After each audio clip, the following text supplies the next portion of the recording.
This is the Lone Creator YouTube. We hope this video helps. You're signed in, so start by switching to the Tasks layer and locating the item you want to delete. Once you see the task, click or tap it to reveal the preview pane.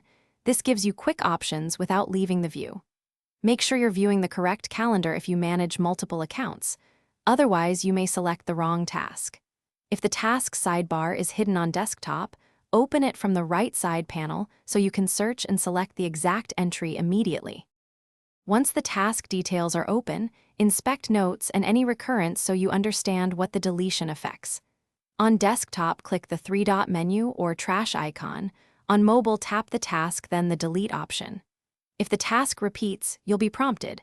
Choose to delete only this occurrence or the whole series. Pick based on whether other instances must remain. Confirm the delete when asked. This removes the entry from your visible tasks calendar and prevents further notifications for that task. After deletion, verify the task is gone by refreshing the calendar and checking your mobile app. Google Sync usually propagates changes within seconds, but give it a moment. If the task still shows, force a sync or refresh the app and check that you deleted the correct account's task.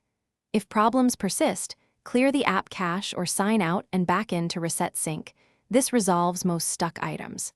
If you accidentally removed the wrong task, recreate it or restore. Thanks for watching. Consider subscribing if we helped you.